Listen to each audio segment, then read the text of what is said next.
वाले हैं मिट्टी से संबंधित 45 अति महत्वपूर्ण प्रश्नों के बारे में। काफ़ी इंपॉर्टेंट प्रश्न है, तो आपको स्किप नहीं करना है, वीडियो को पूरा देखना है और अंत में हमें ज़रूर बताना है कि जो आज का वीडियो है वो आपको कैसा लगा। तो चलिए शुरू करते हैं। आज का पहला प्रश्न है हमारा,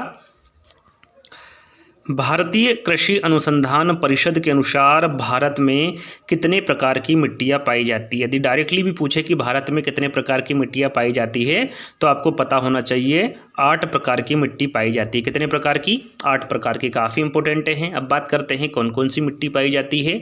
तो जलोढ़ मिट्टी पाई जाती है। जलोढ़ मिट्टी के बारे में तो आपने सुना होगा। यदि एग्जाम में पूछे कि भारत में सर्वाधिक मात्रा में पाए जाने वाली मिट्टी कौन सी है तो वो जलोढ़ मिट्टी होगी। इसे काप या फिर कछारी मिट्टी के नाम से भी जाना जाता है। यदि एग्जाम में पूछे कि काप या फिर कछारी मिट्टी के नाम से किसे जाना जाता है तो वो जलोढ़ मिट्टी को जाना जाता है। याद रखिएगा, इससे संबंधित प्रश्न आगे पूछे जाएंगे तो आपको यहीं से ध्यान रख लेना है। तो पहली मिट्टी हो गई जलोढ़ मिट्टी, दूसरी हो गई काली मिट्टी, तीसरी है लाल मिट्टी, चौथी है लेटेराइट मिट्टी, मरुस्थली मिट्टी, इसे रेतीली या फिर बलुई मिट्टी के नाम से भी जाना जाता है। किसे? मरुस्थली मिट्टी को।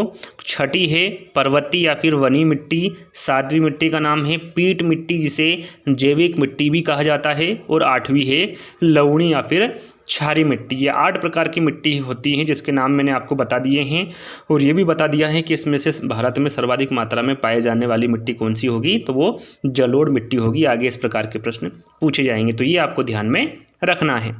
चलिए दूसरा प्रश्न, क्षेत्रीय विस्तार और कृषि में महत्व की दृष्टि से भारतीय मिट्टियों के कितने प्रमुख वर्ग हैं। यहाँ पर देखिए, कृषि के महत्व की दृष्टि से आपको बताना है कि भारतीय मिट्टियों के कितने प्रमुख वर्ग हैं। 2 है, 3 है, 4 है या फिर 6 है। यदि डायरेक्टली पूछे कि भारत में कितने प्रकार की मिट्टी पाई जाती है तो 8 प्रकार की पाई जाती है, और यदि पूछे कि क्षेत्रीय विस्तार या फिर कृषि में महत्व की दृष्टि से भारतीय मिट्टियों के कितने प्रमुख वर्ग हैं या फिर कितने प्रकार हैं तो वो 4 प्रकार है। कितने हैं? 4। अब बात करते हैं कौन कौन सी, तो वो है जलोढ़ मिट्टी, लाल मिट्टी, काली मिट्टी और लेटेराइट मिट्टी। यहाँ पर देखिए एक बात का ध्यान आपको विशेष रखना है। यदि पूछे कि इन मिट्टियों का अवरोही क्रम बताइए, सबसे ज़्यादा कौन सी है, फिर उससे कम, फिर उससे कम, उससे कम, यदि इस प्रकार से प्रश्न पूछे, आगे प्रश्न आएगा तो यहीं पर मैं आपको बता रहा हूँ, आपको ध्यान रखना है। पहली है जलोढ़ मिट्टी, सर्वाधिक मात्रा में जलोढ़ मिट्टी पाई जाती है, उसके बाद है लाल मिट्टी, उसके बाद है काली मिट्टी और उसके बाद है लेटेराइट मिट्टी। ये इसका अवरोही क्रम है, तो ये आपको ध्यान में रखना है, कौन सी ज़्यादा है, कौन कम है, कौन उससे कम, फिर उससे कम कौन सी है। इस प्रकार के प्रश्न एग्जाम में पूछे जाते हैं, और ये 4 ही प्रकार जो मैंने आपको बताए हैं यही क्षेत्रीय विस्तार और कृषि में महत्व की दृष्टि से भारतीय मिट्टियों के प्रमुख वर्ग हैं। तो ये विशेष करके आपको ध्यान में रखना है। चलिए, भारत की सर्वाधिक महत्वपूर्ण मिट्टी कौन सी? यहाँ पर देखिए, अभी मैंने आपको बताया कौन सी मिट्टी का नाम आपको बताया था मैंने, जलोढ़ मिट्टी की। भारत की सर्वाधिक महत्वपूर्ण मिट्टी कौन सी होगी? जलोढ़ मिट्टी होगी। चलिए, भारत के सर्वाधिक क्षेत्र पर किस प्रकार की मिट्टी का विस्तार पाया जाता है? देखिए 2 से 3 प्रश्न मैं आपको बता चुका हूँ, काफ़ी घुमा फिरा कर प्रश्न पूछे जाते हैं, लेकिन आंसर आपका एक ही होगा, जलोढ़। भारत के सर्वाधिक क्षेत्र पर किस प्रकार की मिट्टी का विस्तार पाया जाता है तो वो जलोढ़ मिट्टी का विस्तार पाया जाता है भारत के सर्वाधिक क्षेत्र में। यदि आपसे राज्य के अनुसार पूछे तो उसका आंसर अलग आएगा, लेकिन भारत में पूछे तो जलोढ़ मिट्टी ही आपका राइट आंसर होगा। चलिए, निम्नलिखित राज्यों में से किसमें भारत की सबसे बड़ी अंतर्देशीय लवणी आर्द्र भूमि है? यहाँ पर देखिए, भारत की सबसे बड़ी अंतर्देशीय लवणी आर्द्र भूमि के बारे में आपको बताना है, कौन से राज्य में है। हरियाणा में है, मध्य प्रदेश में है, राजस्थान में है या फिर गुजरात में है। तो याद रखिएगा ये राजस्थान में है। राजस्थान में भारत की सबसे बड़ी अंतर्देशीय लवणी आर्द्र भूमि है। यहाँ पर ध्यान दीजिएगा, जो मैं आपको बता रहा हूँ, देखिए लवणी जलोढ़ मिट्टी को अन्य किस नाम से जाना जाता है। यहाँ पर देखिए जलोढ़ मिट्टी को 2 नाम से जाना जाता है। यदि पूछे कि जलोढ़ मिट्टी के कितने प्रकार होते हैं तो जलोढ़ मिट्टी के 2 प्रकार होते हैं। कितने होते हैं? 2 प्रकार होते हैं। एक होता है नई जलोढ़ मिट्टी और दूसरा होता है पुरानी जलोढ़ मिट्टी। यहाँ पर ध्यान दीजिएगा, नई जलोढ़ मिट्टी को खादर के नाम से जाना जाता है और पुरानी जलोढ़ को बांगर के नाम से जाना जाता है। याद रखिएगा, यदि नवीन जलोढ़ मिट्टी या फिर नई जलोढ़ मिट्टी के बारे में पूछे तो राइट आंसर आपका यहाँ पर खादर आएगा, और यदि आपसे पुरानी जलोढ़ के बारे में पूछे कि पुरानी जलोढ़ को और किस नाम से जाना जाता है, तो राइट आंसर आपका बांगर होगा। तो यहाँ पर नवीन जलोढ़ मिट्टी के बारे में पूछा गया है, तो राइट आंसर आपका क्या होगा, यहाँ पर खादर होगा। पहला वाला विकल्प हमारा यहाँ पर सही होगा। चलिए, क्षेत्रफल के आधार पर भारत की मिट्टियों का सही अवरोही क्रम क्या है। थोड़ी देर पहले ही मैंने आपको बताया था कि कृषि के आधार पर कितने भागों में बांटा गया है, 4 भागों में बांटा गया है। और मैंने वहाँ पर आपको बताया था कि इसका अवरोही क्रम क्या होगा, पहले जलोढ़ मिट्टी आएगा, फिर लाल मिट्टी आएगा, फिर काली मिट्टी आएगा और फिर लेटेराइट मिट्टी आएगा। तो यहाँ पर राइट आंसर हमारा कौन सा होगा, सेकंड वाला होगा। जलोढ़ सर्वाधिक पाए जाने वाली भारत में मिट्टी जलोढ़ मिट्टी है, फिर लाल है, फिर काली है और फिर लेटेराइट है। तो राइट आंसर हमारा यहाँ पर कौन सा होगा, बी वाला होगा। क्षेत्र के आधार पर भारत की मिट्टियों का जो सही अवरोही क्रम होगा वो जलोढ़, लाल, काली और लेटेराइट होगा। चलिए, भारत के विभिन्न क्षेत्रों में विभिन्न प्रकार की मिट्टियाँ पाई जाती है, इसका प्रमुख कारण क्या है। आप सभी को पता है कि अलग अलग जगह पे अलग अलग प्रकार की मिट्टी पाई जाती है। कहीं पर लाल पाई जाती है, कहीं पर काली, कहीं पर जलोढ़ मिट्टी पाई जाती है, कहीं पर लेटेराइट मिट्टी पाई जाती है। तो इसका प्रमुख कारण क्या है, ये आपको इन चारों विकल्पों के माध्यम से बताना है। तो इसका कारण होता है वहाँ की जलवायु, वहाँ की संरचना एवं उच्चावच की विभिन्नताएँ, ये इसका प्रमुख कारण होता है। तो राइट आंसर हमारा यहाँ पर फोर्थ वाला होगा। चलिए, तटीय मैदानों और उत्तर भारत के मैदानों में उत्कृष्ट मृदा है। यहाँ पर देखिए, तटीय मैदानों और उत्तर भारत के मैदानों में उत्कृष्ट मृदा के बारे में पूछा गया है। कौन सी है, जलोढ़ है, रुक्ष है जिसे शुष्क भी कहा जाता है, काली है या फिर लाल है। तो हमारा यहाँ पर राइट आंसर होगा तटीय मैदानों और उत्तर भारत के मैदानों में जो उत्कृष्ट मृदा पाई जाती है वो जलोढ़ मृदा पाई जाती है। राइट आंसर हमारा यहाँ पर पहला वाला होगा। चलिए, देखिए, थोड़ी देर पहले मैंने आपको बताया था कि नई जलोढ़ मिट्टी या फिर नई जलोढ़ मृदा को क्या कहते हैं, पुरानी जलोढ़ मिट्टी को क्या कहते हैं। यहाँ पर प्रश्न वही पूछा गया है कि पुरानी जलोढ़ मिट्टी को अन्य किस नाम से जाना जाता है, खादर, बांगर, कल्लर या फिर रेगोड़। तो मैंने वहाँ पर आपको बताया था कि यदि नई जलोढ़ मिट्टी के बारे में पूछे तो आपका आंसर खादर आएगा और पुरानी जलोढ़ मिट्टी के बारे में पूछे तो आपका आंसर क्या होगा, बांगर। तो यहाँ पर पुरानी जलोढ़ मिट्टी के बारे में पूछा गया है तो आपका राइट आंसर यहाँ पर बांगर होगा, यानी कि बी वाला विकल्प आपका सही होगा। चलिए, भारत के उत्तरी मैदान की मृदा सामान्यतः कैसी बनी। यहाँ पर जो भारत के उत्तरी मैदान की मृदा है वो किस प्रकार की बनी है, ये आपको इन चारों विकल्पों को पढ़कर आंसर देना है। तो राइट आंसर क्या होगा, जो भारत के उत्तरी मैदान की मृदा सामान्यतः बनी है वो तलोच्चन से बनी हुई है। किस प्रकार से बनी हुई, तलोच्चन से बनी हुई है। तो यहाँ पर हमारा जो राइट आंसर होगा वो बी वाला होगा। चलिए, गंगा के जलोढ़ मिट्टी की भूमि सतह के नीचे है लगभग कितनी। यहाँ पर देखिए, गंगा के जलोढ़ मिट्टी की भूमि के बारे में पूछा गया है कि सतह के नीचे कितनी है। लगभग बताना है आपको, 600 है, 6000 है, 800 है या फिर 100 मीटर है। तो याद रखिएगा, गंगा के जलोढ़ मिट्टी की भूमि की जो सतह होगी नीचे वो 600 मीटर होगी लगभग। तो राइट आंसर हमारा यहाँ पर पहला वाला होगा, 600 मीटर आपको याद रखना है। चलिए, गंगा के मैदानों की पुरानी कछारी मिट्टी कहलाती है। यहाँ पर देखिए, गंगा के मैदानों की जो पुरानी कछारी मिट्टी है उसे क्या कहते हैं या फिर क्या कहलाती है। मैंने शुरू में ही आपको जब 8 मिट्टियों के नाम बताए थे तभी मैंने आपको बताया था कि किसको कछारी मिट्टी कहा जाता है। तो यदि आपको पता होगा तो आप राइट आंसर यहाँ पर अच्छे से लगा सकते हैं। कछारी मतलब कि मैंने वहाँ पर आपको जलोढ़ मिट्टी के बारे में बताया था, चाहे वो काप पूछे या फिर कछारी मिट्टी पूछे, ये किसका नाम है, ये जलोढ़ मिट्टी का ही नाम है। और पुरानी जहाँ पर आ जाए वहाँ पर आपको क्या लगाना है, बांगर, क्योंकि पुरानी जो जलोढ़ मिट्टी है उसे बांगर के नाम से जाना जाता है और नई जो कछारी मिट्टी या फिर जो जलोढ़ मिट्टी है उसे खादर के नाम से जाना जाता है। तो यहाँ पर देखिए, पुरानी कछारी मिट्टी के बारे में पूछा गया है तो राइट आंसर आपका बांगर होगा। चलिए, अगला प्रश्न है, निम्नलिखित में से किस प्रकार की मिट्टी के लिए न्यूनतम उर्वरक की आवश्यकता होती है। यहाँ पर बताना है आपको वो कौन सी मिट्टी है जिसके लिए न्यूनतम उर्वरक की आवश्यकता होती है। काली मिट्टी है, लाल मिट्टी है, जलोढ़ मिट्टी है या फिर लेटेराइट मिट्टी है। तो याद रखिएगा, काफ़ी इंपॉर्टेंट है, ये होती हैं जलोढ़ मिट्टी। जलोढ़ मिट्टी के लिए न्यूनतम उर्वरक की आवश्यकता होती है। तो राइट आंसर हमारा यहाँ पर तीसरा वाला होगा। चलिए, अगला प्रश्न है, भारत के समस्त स्थल भाग का कितना प्रतिशत जलोढ़ मिट्टी से ढका हुआ है? जैसा कि आप सभी को पता है कि भारत में सर्वाधिक पाए जाने वाली मिट्टी कौन सी है, तो वो है जलोढ़ मिट्टी। अब यहाँ पर आपको बताना है जलोढ़ मिट्टी कितने प्रतिशत भाग पर, यानी कि भारत के समस्त स्थल भाग का कितना प्रतिशत जलोढ़ मिट्टी से ढका हुआ है। तो यहाँ पर हमारा राइट आंसर होगा 24%। याद रखिएगा 24% जलोढ़ मिट्टी से ढका है भारत के समस्त स्थल भाग का।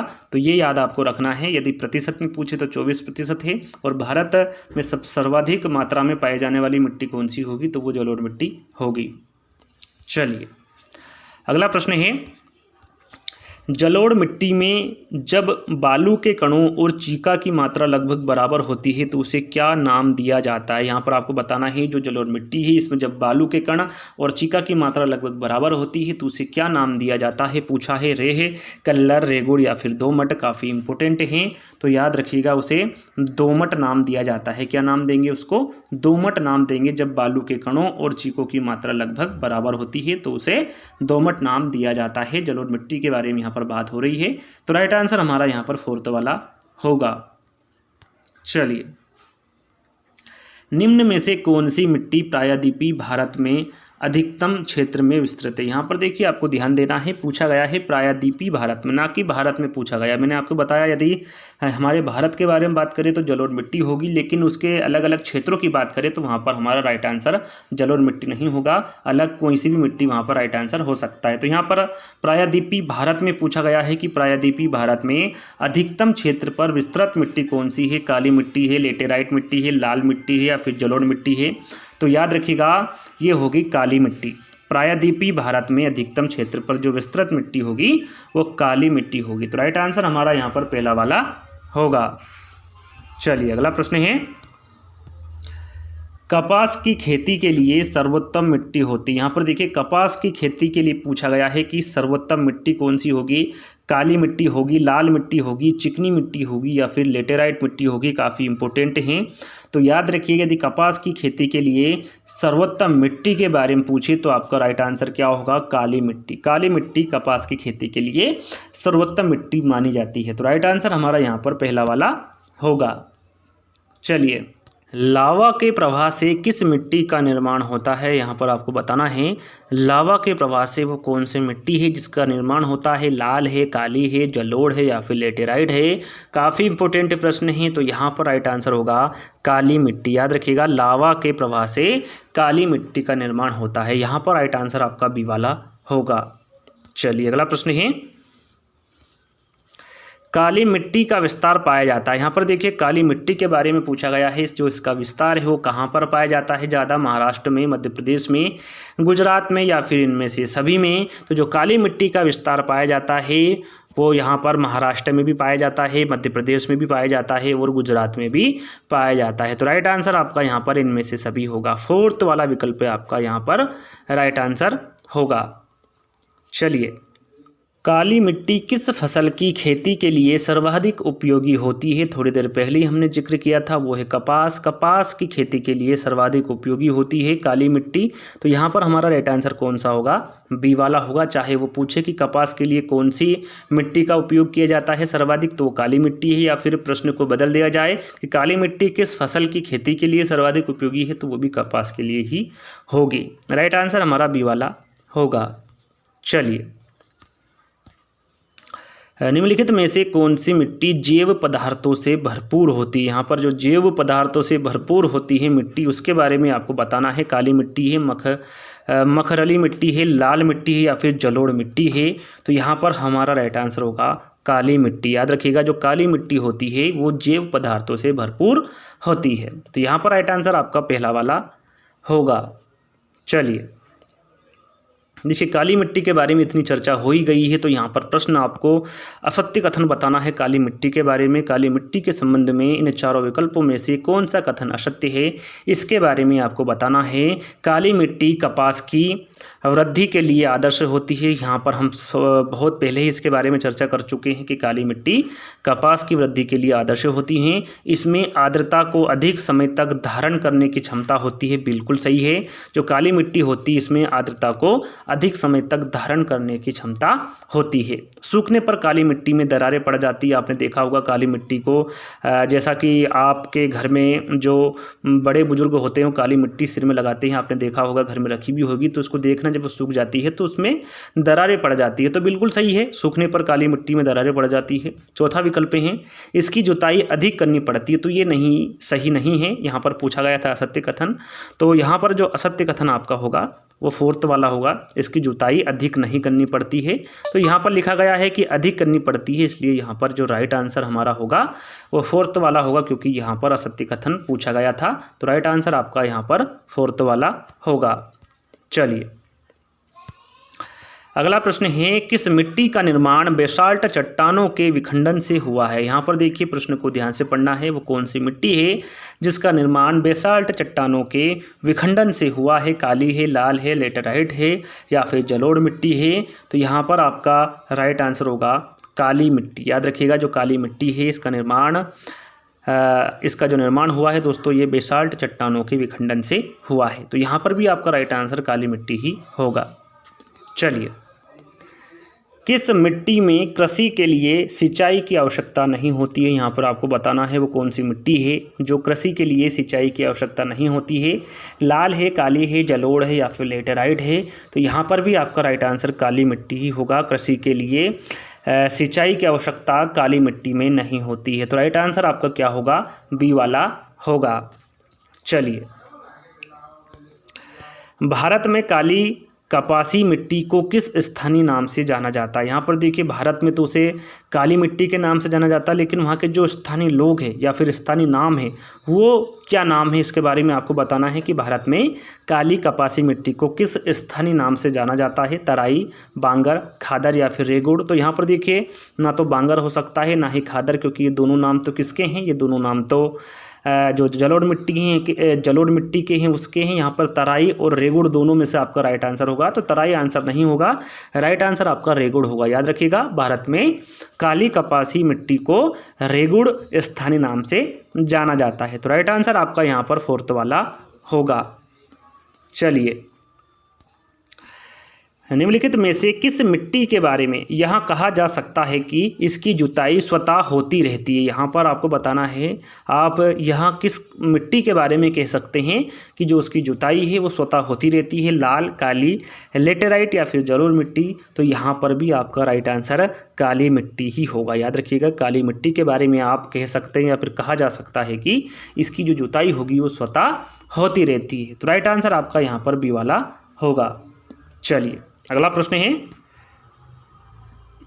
भारत में लाल मिट्टी का सर्वाधिक विस्तार पाया जाता है। यहाँ पर देखिए, लाल मिट्टी के बारे में पूछा गया है। काली मिट्टी के काफ़ी प्रश्न आपको बता चुका हूँ। यहाँ पर लाल मिट्टी के बारे में अब आपको बताना है कि भारत में लाल मिट्टी का सर्वाधिक विस्तार कहाँ पर पाया जाता है या फिर कहाँ पर है। मध्य प्रदेश, छत्तीसगढ़ में है, उड़ीसा, बंगाल में है, आंध्र प्रदेश, तमिलनाडु में है या फिर राजस्थान एवं गुजरात में है। तो यहाँ पर लाल मिट्टी के बारे में पूछा गया है। तो भारत में लाल मिट्टी का जो सर्वाधिक विस्तार पाया जाता है वो आंध्र प्रदेश एवं तमिलनाडु में पाया जाता है। यहाँ पर राइट आंसर आपका तीसरा वाला होगा।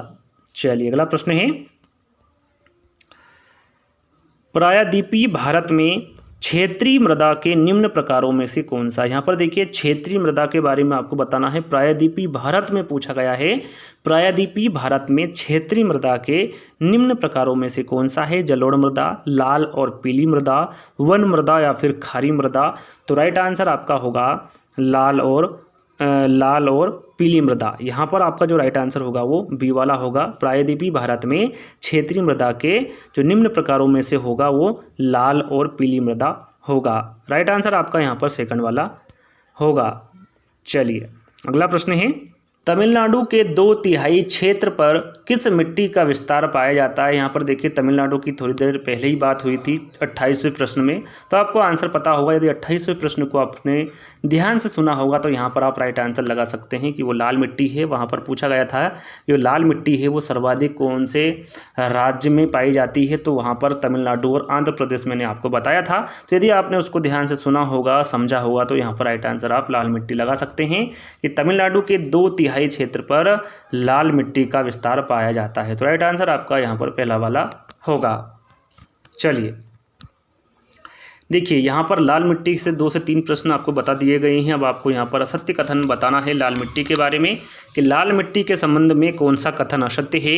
लौह ऑक्साइड की उपस्थिति के कारण इसका रंग लाल होता है, बिल्कुल सही है। यदि प्रश्न में पूछे कि लौह ऑक्साइड की उपस्थिति के कारण किसका रंग लाल होता है तो वो है लाल मिट्टी। तो यहाँ पर पहला वाला जो विकल्प रहेगा वो आपका बिल्कुल सत्य होगा।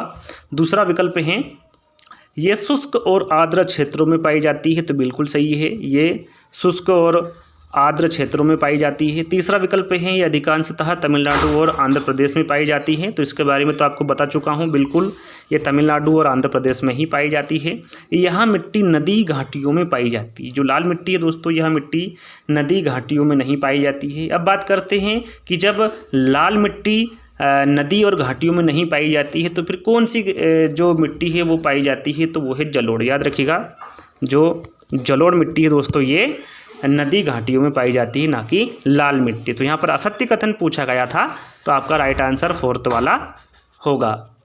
चलिए अगला प्रश्न है लेटेराइट मिट्टी महत्वपूर्ण रूप से पाई जाती है। अब यहाँ पर देखिए लेटेराइट मिट्टी से संबंधित प्रश्न पूछा गया है। यहाँ जो मिट्टी है ये मुख्य रूप से कहाँ पर पाई जाती है, मालाबार तटीय क्षेत्र में, कोरोमंडल तटीय क्षेत्र में, बुंदेलखंड में या फिर बघेलखंड में। तो ये जो लेटेराइट मिट्टी होती है ये महत्वपूर्ण रूप से मालाबार तटीय क्षेत्र में पाई जाती है। तो राइट आंसर आपका यहाँ पर पहला वाला होगा।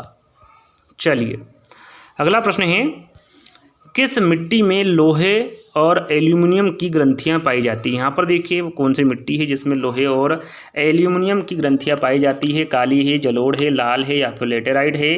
तो यहाँ पर हमारा राइट आंसर होगा लेटेराइट। याद रखिएगा जो लेटेराइट मिट्टी है इसमें लोहे और एल्यूमिनियम की ग्रंथियाँ पाई जाती है। तो राइट आंसर आपका 4th वाला होगा। चलिए निम्नलिखित में से कौन सी मिट्टी सूख जाने पर ईंट की तरह कठोर और जब उसको गीला करते हैं तो वो दही की तरह लिपलिपी हो जाती है। वो कौन सी मिट्टी है, लेटेराइट है, काली है, लाल है या फिर जलोढ़ है। तो याद रखिएगा काफ़ी इंपॉर्टेंट है, एग्जाम में पूछा जाता है, तो वो लेटेराइट मिट्टी है। याद रखिएगा लेटेराइट जो मिट्टी होती है दोस्तों वो सूख जाने पर ईंट की तरह कठोर हो जाती है और जब उसे गीला किया जाता है तो दही की तरह लिपलिपी हो जाती है। कौन सी मिट्टी, लेटेराइट मिट्टी। तो यहाँ पर राइट आंसर आपका पहला वाला होगा। चलिए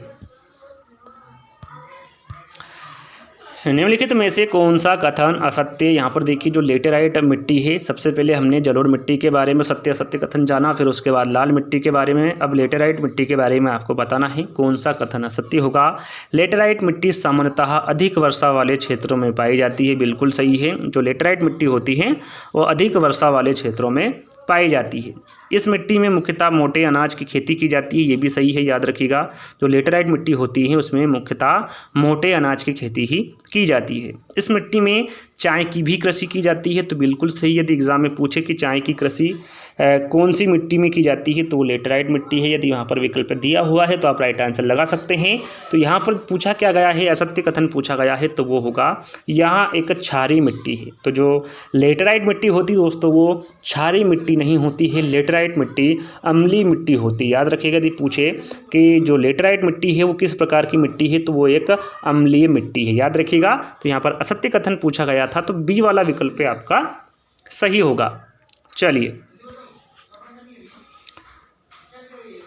निम्नलिखित में से कौन सा कथन असत्य। यहाँ पर देखिए फिर से असत्य कथन पूछा गया है, ये भी लेटेराइट मिट्टी के संबंध में है। जरूरी नहीं जो 4 विकल्प मैंने आपको ऊपर बताए हैं वही पूछे, या फिर ये भी जरूरी नहीं है कि जो मैं अब आपको 4 विकल्प बता रहा हूँ वो आपके विकल्प में हो। एग्जाम में कोई से भी विकल्प आपको दे देंगे। तो यहाँ पर जो लेटेराइट मिट्टी से संबंधित जितने भी प्रश्न मैं आपको बता रहा हूँ उसको आपको ध्यान में रखना है। तो यहाँ पर देखिए फिर से आपको असत्य कथन पहचानना है। लेटेराइट मिट्टी में सिलिका की अधिकता होती है, तो ये जो विकल्प रहेगा दोस्तों वो असत्य रहेगा, क्योंकि असत्य कथन ही पूछा गया था। जो लेटेराइट मिट्टी है इसमें सिलिका की अधिकता नहीं होती है, इसमें लौह और एल्यूमिनियम की अधिकता होती है, जिसके बारे में भी थोड़ी देर पहले ही बताया था कि किस मिट्टी में लोहे और एल्यूमिनियम की अधिकता होती है। तो मैंने वहाँ पर आपको लेटेराइट मिट्टी बताया था। तो यहाँ पर सिलिका अधिक बता रहा है इस विकल्प में, तो आपका पहला वाला ही जो विकल्प रहेगा वो असत्य होगा। 3 विकल्प और पढ़ लेते हैं ताकि आपको अच्छे से याद हो जाए। सूख जाने पर यह मिट्टी ईंट की भांति कठोर हो जाती है, इसके बारे में आपको बता चुका हूँ। इस मिट्टी में लोहा और एल्यूमिनियम की अधिकता होती है, इसके बारे में भी आपको बता चुका हूँ। और इस मिट्टी की उर्वरा शक्ति कम होती है, इस मिट्टी की जो उर्वरा शक्ति होती है वो कैसी होती है, कम होती है। तो इस बात का ध्यान भी आपको रखना है। तो यहाँ पर राइट आंसर आपका कौन सा होगा, पहला वाला होगा। इसमें सिलिका की अधिकता नहीं होती, इसमें लोहे और एल्यूमिनियम की अधिकता होती है। चलिए, भारतीय कृषि एवं अनुसंधान परिषद के अनुसार भारत की लगभग कितनी प्रतिशत भूमि मृदा अपरदन की समस्या से प्रभावित है। यहाँ पर देखिए, प्रश्न को ध्यान से पढ़ना है। भारत की लगभग कितनी प्रतिशत भूमि मृदा अपरदन की समस्या से प्रभावित है, भारतीय कृषि एवं अनुसंधान परिषद के अनुसार आपको बताना है। तो टोटल 60% है, जो कि काफ़ी इंपॉर्टेंट प्रश्न है। 60% आपको याद कर लेना है कि भारत की लगभग 60% भूमि मृदा अपरदन की समस्या से प्रभावित है। तो राइट आंसर आपका यहाँ पर 4th वाला होगा। चलिए, धान की खेती के लिए सर्वाधिक आदर्श मृदा कौन सी है। यहाँ पर जो धान की खेती है उसके लिए आपको सर्वाधिक आदर्श मृदा के बारे में बताना है। कौन सी होगी, लेटेराइट है, लाल है, जलोढ़ है या फिर काली है।